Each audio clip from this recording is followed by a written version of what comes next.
पौष माह की पूर्णिमा की रात्रि में महामंडलेश्वर स्वामी धर्मदेव महाराज ने कब, कहां और क्यों अग्नि की परिक्रमा की, इस मौके पर कौन लोग आयोजन स्थल पर क्यों तथा किस लिए मौजूद रहे, इस न्यूज को पूरा देखिए, आपको सब जानकारी देंगे। इससे पहले स्वामी धर्मदेव ने कुरुक्षेत्र में पंचनद स्मारक ट्रस्ट द्वारा बनाए जा रहे स्मारक स्थल पंजाबी धाम में पहुंचकर यहां कार्य कर रहे सेवा कर्मियों को लोहड़ी का प्रसाद देकर आशीर्वाद प्रदान किया। तत्पश्चात पौष माह की पूर्णिमा के अगले दिन मंगलवार को मकर संक्रांति तथा प्रयागराज के महाकुंभ पर्व के महत्व तथा अन्य सनातन संस्कारों को लेकर धर्मदेव जी ने सभी के मंगल कामना करते हुए जो कुछ भी कहा, सुनिए उन्हीं की जुबानी। सीधे चलते हैं आश्रम हरि मंदिर संस्कृत महाविद्यालय पटौदी परिसर, जहां की तस्वीरों को हमारे संवाददाता फतेह सिंह उजाला ने अपने कैमरे में रिकॉर्ड किया।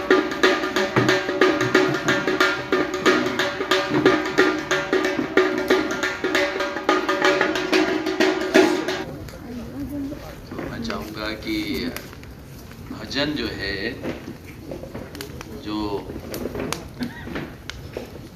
जीवन की सबसे महत्वपूर्ण चीज़ है, हृदय के आनंद को बढ़ाने वाला, खुशियों को बढ़ाने वाला, परमात्मा से जोड़ने वाला भजन ही होता है।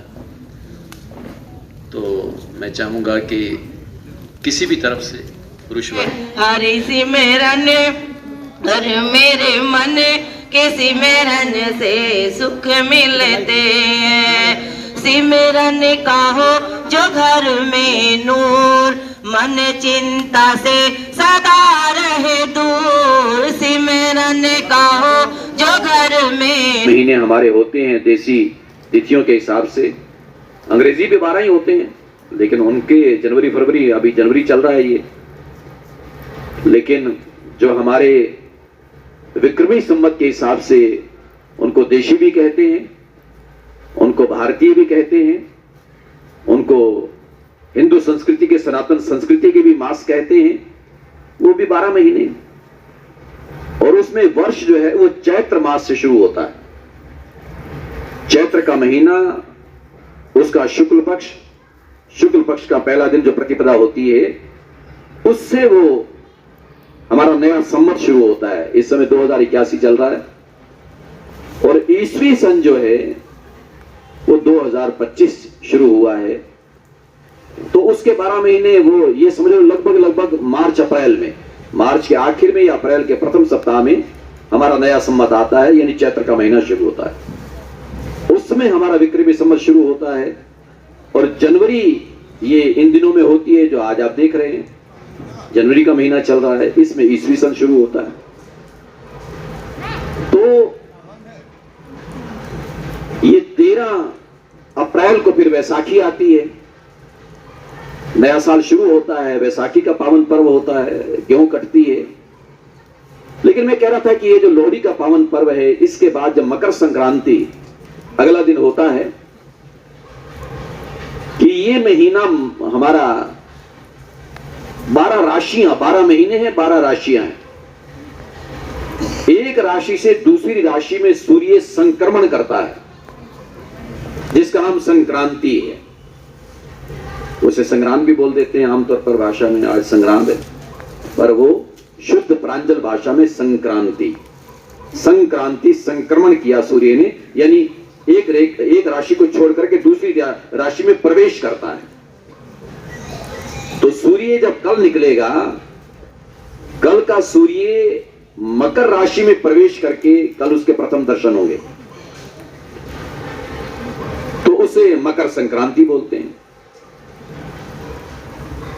और उसके साथ जो है, वैसे हमारे हरियाणा में तो खास तौर पर, अब मैं हरियाणा की अगर बात करूं, जैसे ये पंजाब का त्योहार है, तो जो मकर संक्रांति है उसे यहां बोलते हैं हरियाणा में सकरात बोलते हैं कि सकरात में साहब यहाँ वो क्या नाम है, चूरमा और वो क्या बनाते हैं, बैठे होंगे हरियाणा वाले यहाँ, जिनको पुराने लोग, बढ़िया माल मिलता है खाने को शायद सकरात पर, है भाई, देसी घी का चूरमा है पंडित जी, दाल बाटी चूरमा तो नहीं, दाल चूरमा। अच्छा, तो सकरात जो है साहब, उसको भी हमारे हरियाणा में, क्योंकि हरियाणा तो साहब जहाँ दूध दही का खाना, वो हमारा देश हरियाणा, बहुत प्यारे लोग हैं हरियाणा के, और बहुत प्यारा पर्व संक्रांत जो है वो मनाते हैं, और मकर संक्रांति। और इसमें सबसे प्यारी बात ये भी है हमारे अध्यात्म के लिहाज से। आज मैं दिन में कुरुक्षेत्र चला गया था। एक और भी सबसे बड़ा है, लोहड़ी के बाद मकर संक्रांति। हाँ, वो तो हमेशा होता है कि सूर्य उत्तरायण में आता है, कि जिस दिन मकर संक्रांति आएगी, मकर राशि में सूर्य प्रवेश करेगा, तो वो उत्तरायण में होना प्रारंभ हो जाएगा। तो मैंने आज वहां ये भी कहा, मैंने कहा अब सारी क्रियाएं हमारे गोस्वामी जी की उत्तरायण में होंगी। उनका कल संस्कार भी होगा, वो भी हो रहे हैं। और उत्तरायण में शुभ कार्य जितने हो सके, बल्कि आपको हैरानी होगी, आप भी कहेंगे महाराज जी ऐसी बात करते हो। उत्तरायण में जीना जीना शुभ काम करना वो तो है ही है, उत्तरायण में मरना भी अच्छा होता है। कि उत्तरायण में अगर कोई शरीर छोड़े, आपको बता दो ऐतिहासिक घटना है, उसकी चर्चा नहीं करूंगा, लेकिन बता रहा हूं वैसे कि जब महाभारत का महासंग्राम हुआ था, महायुद्ध हुआ था, क्योंकि बड़ा तालमेल है आपस में। इस बार हम लोगों ने गीता जयंती मनाई, हुआ यानी सीधा सा मतलब, उसके बाद युद्ध शुरू हुआ। गीता के उपदेश के बाद, गीता का जन्म आज हम मनाते, उसके बाद युद्ध हुआ। युद्ध 18 दिन हुआ, और उसके बाद 1 महीना और लगा लो। 1 महीने के बाद ही तो उत्तरायण आया, मकर संक्रांति आई। यानी महाभारत का युद्ध होने के बाद, 18 दिन युद्ध चलने के बाद, वो जो इच्छा मृत्यु का वर प्राप्त करने वाले भीष्म पितामह थे, जिसको पूरे शरीर में बाण लगे हुए हैं, उन्हीं का युद्ध समाप्त होने के बाद भी अपना शरीर तब तक नहीं छोड़ा जब तक सूर्य उत्तरायण में नहीं आया। उन्होंने कहा सूर्य उत्तरायण में आ जाएगा, उसके बाद मैं शरीर छोड़ूंगा, यानी मेरे लिए देवलोक का रास्ता साफ मिलेगा मुझे। ऐसा हमारे ग्रंथों में जिक्र आता है। लेकिन चलिए, मैंने तो आपसे कहा था संक्रांति भी है, और साथ में मेरे गुरुजनों की कृपा से जो कल्पवास या 2005 में शुरू किया था, 1 मास चलने वाला, तो उसमें कभी 20 दिन, कभी 25 दिन, कभी 18 दिन माघ का महीना आ जाता है। और इस बार ये भी सौभाग्य हमारा सबका कि कल ही माघ, ये हमेशा नहीं होता ऐसा। मकर संक्रांति तो होती है, पर पूर्णमासी और माघ का महीना उसी दिन शुरू हो, ऐसा हमेशा नहीं होता। तो कल जो है माघ का महीना भी, वो भी प्रारंभ हो रहा है, और माघ का महत्व तो बहुत ज्यादा है। माघ का स्नान, गंगा स्नान, वो माघ में ज्यादातर होता है। वैसे मार्गशीर्ष भी भगवान का स्वरूप कहलाता है। मासानाम मार्गशीर्षोस्मि, गीता के 10वें अध्याय में भगवान ने स्वयं कहा। बोल स्वामी अमर जय महाराज की जय।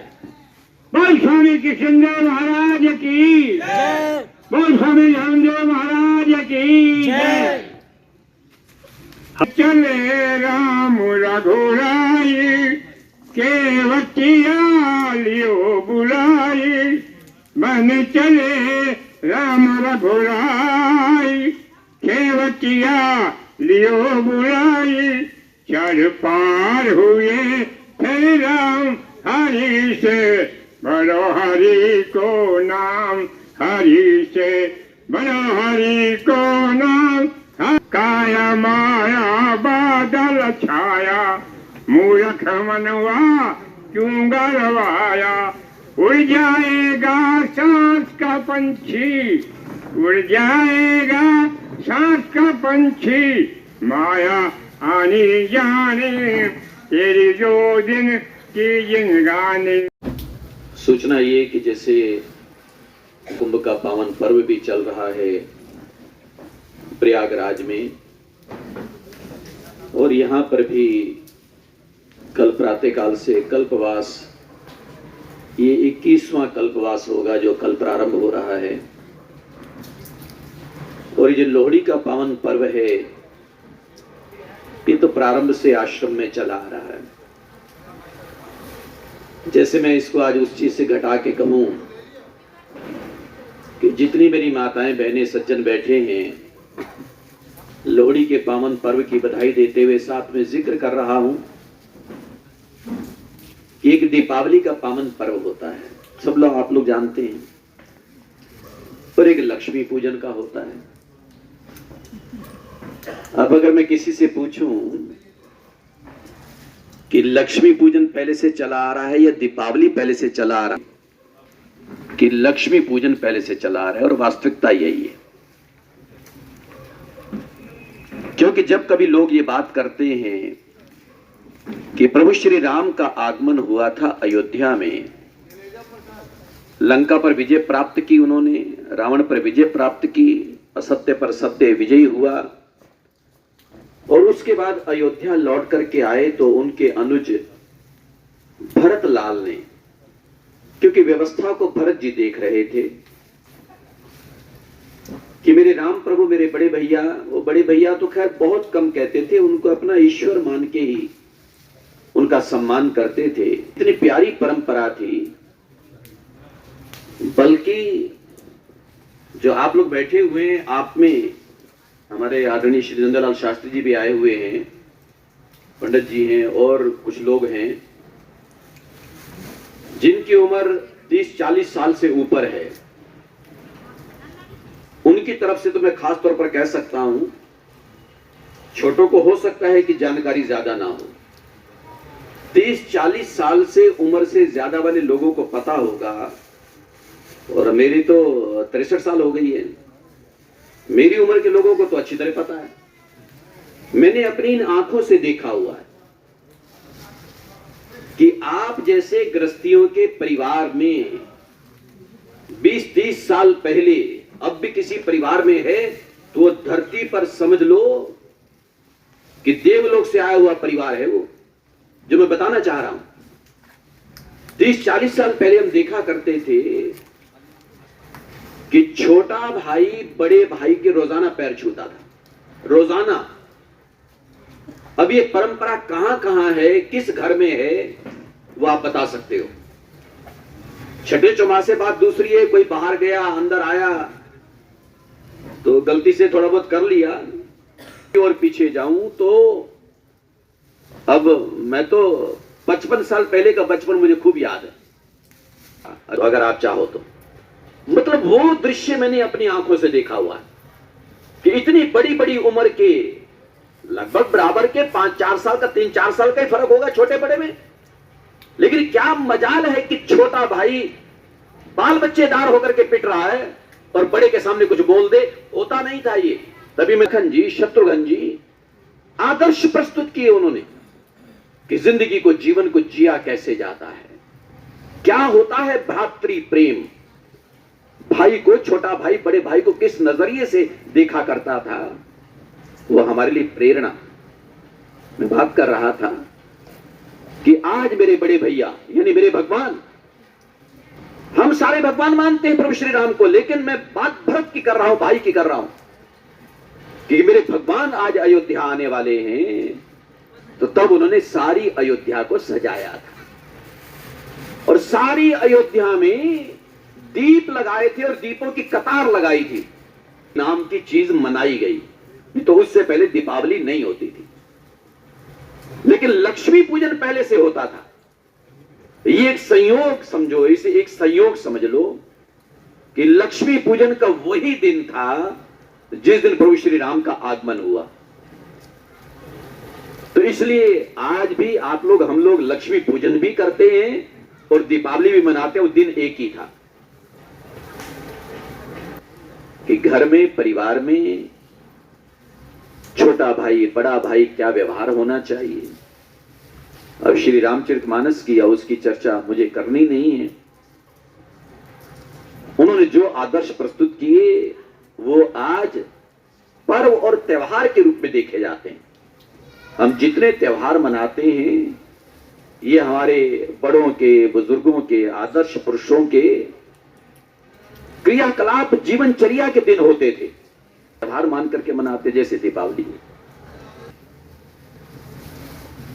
लोहड़ी का पावन पर्व तो पहले से मनाते थे, ये पहले से होता आ रहा था।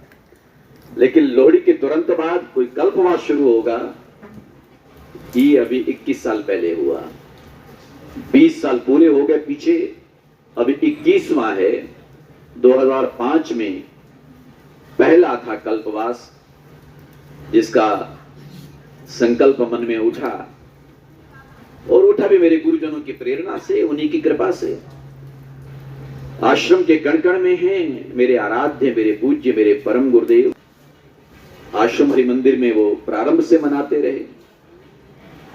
आज वो समय भी याद आ रहा है, सब बैठे हुए हैं पुराने लोगों में से। उस समय अगर कोई आप में से रहता होगा, ये तो बहुत पुरानी नहीं है, सुरेंद्र बाबू जी बैठे हैं, लोग बैठे हैं, आप लोगों ने खुद देखा हुआ है, मदन जी बैठे हैं। यहाँ मिट्टी होती थी और यहाँ मिट्टी पर खड्डा थोड़ा सा और कुछ ऐसी संविधाएं, लकड़ियां उसमें रख करके और अपना जला लिया करते मेरे आराध्य, मेरे पूज्य, मेरे श्री गुरुदेव।